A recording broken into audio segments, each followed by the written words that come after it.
So stupid.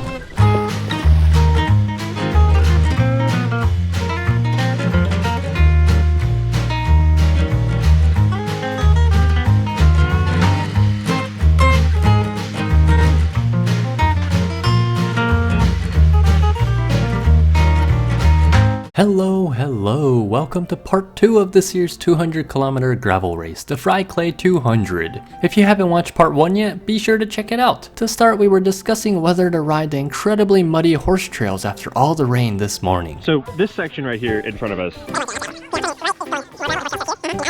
So are we doing the horse trails, guys? Yeah, we're doing the horse trails. Hell yeah. Kai, how do you feel about doing the horse trail?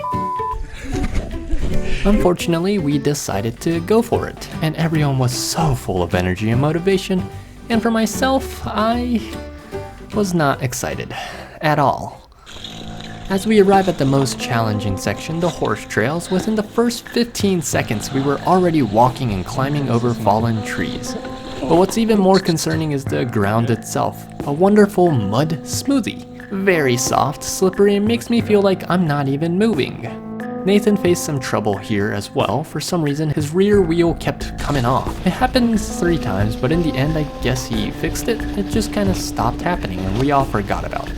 By the way, this section is actually only 12 miles in distance, but it took us a whopping 5 hours to cover that distance. And it wasn't due to big mechanicals like me last year, it was just that we couldn't make any progress. Or more so, I couldn't make any progress, sorry guys. The uphills and downhills were equally slow for someone like me with poor riding skills. It was almost all hike-a-bike for me.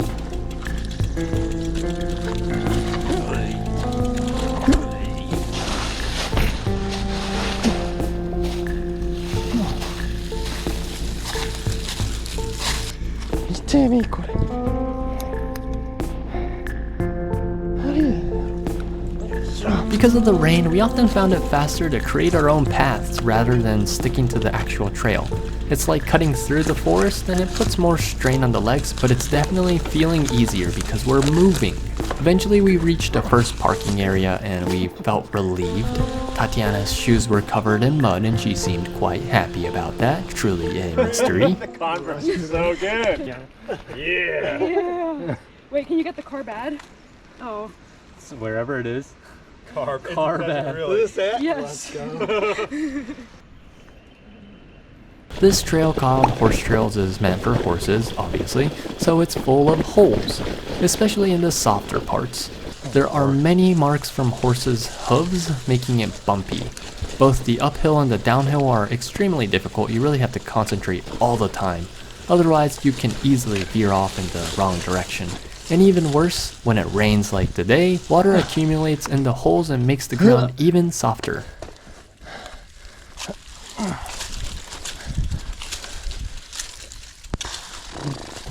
Also, my bike is too heavy again, so they sink immediately in the mud. And if you get stuck in this mud, it just takes a lot of effort to pull out. Oh, I should have stepped back. When I was descending here, I thought, wait, this looks familiar. It's the same thing Chris made us do last year. If you go down all the way here, there's a wall waiting for you. Oh, Chris, you did it again. We were supposed to take a right. So, although I tried to find a correct path, I couldn't and I failed, so in the end I hiked through the forest and climbed a steep slope. Although I will say that I had a gentler incline, it just definitely wasn't as straightforward and easy as I wanted it to be. That was not any easier. Because I couldn't find a trail, so it was just like bushwhacking. By the way, if you thought it was muddy before, well, it's about to get a lot worse. The ground goes from soft to hard to sinking to not sinking, and if you relax even for a moment, you make mistakes.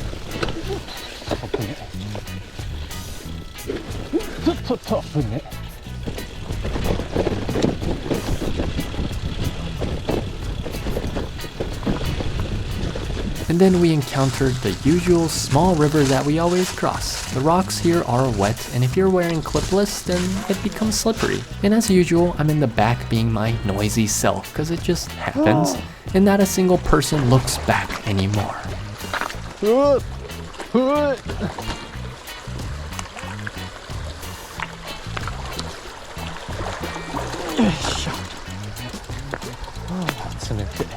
of 1 to 10, how you feeling? 8? Damn. Right now, I don't know, a 2?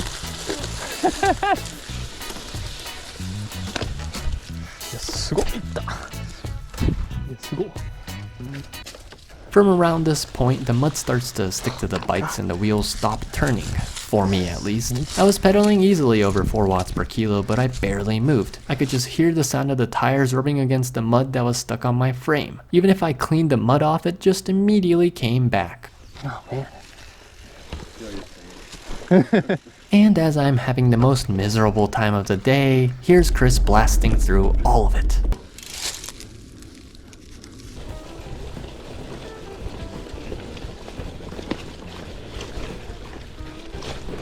Nope.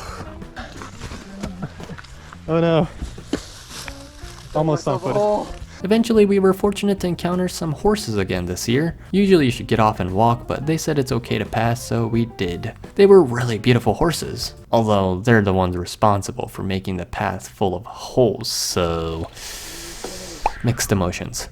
After a short break, we continued onto a newly added section, including a really steep slope.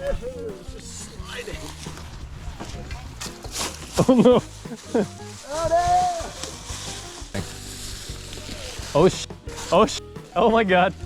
You good? From here on, the real challenge begins. I usually start feeling mentally fatigued around this area.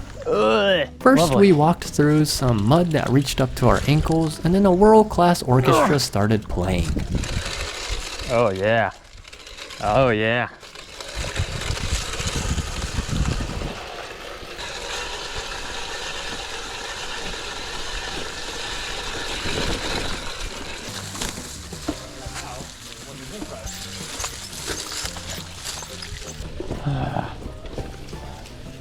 That's so stupid. This already challenging section was further compounded by my notorious chain dropping, but luckily fixing it was much easier compared to the 2x. However, while I was fixing that, the rest of the group went far ahead. And the moment I realized that, my mental state plummeted. The mental battle happens in the dark, though. That's my experience. I never felt like quitting biking like this. Just all this mud. Jesus Christ. Just mud. Just over and over and over. Ah!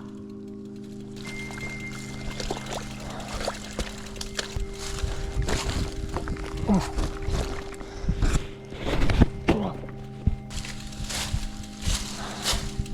Oh my God.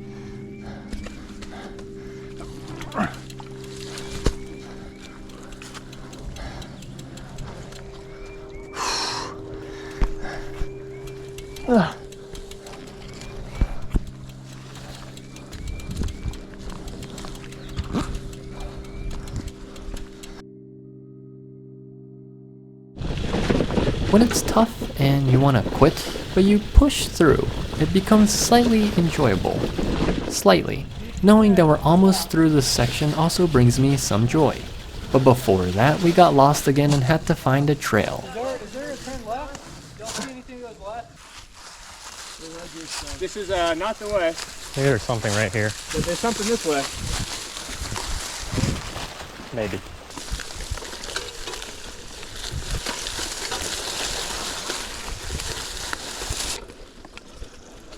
So funny.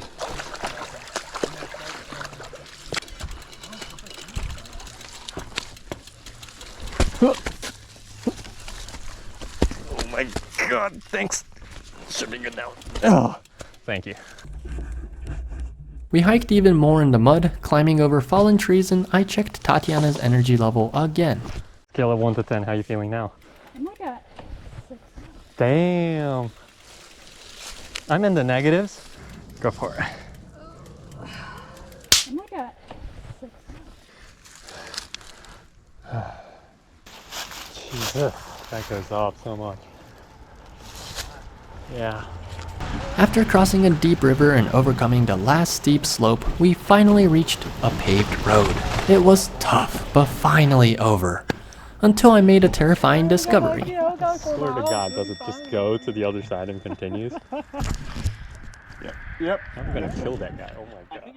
Alrighty, thank you so much for watching until this point. Part 2 was a bit dark and I created it that way, but if you haven't watched part 1, please go watch it. My original plan was to actually have Tatiana as the main protagonist for this race's filming, but I was too busy surviving myself, so that didn't happen. Please look forward to the final part 3. Thanks for watching and I'll see you in the next video.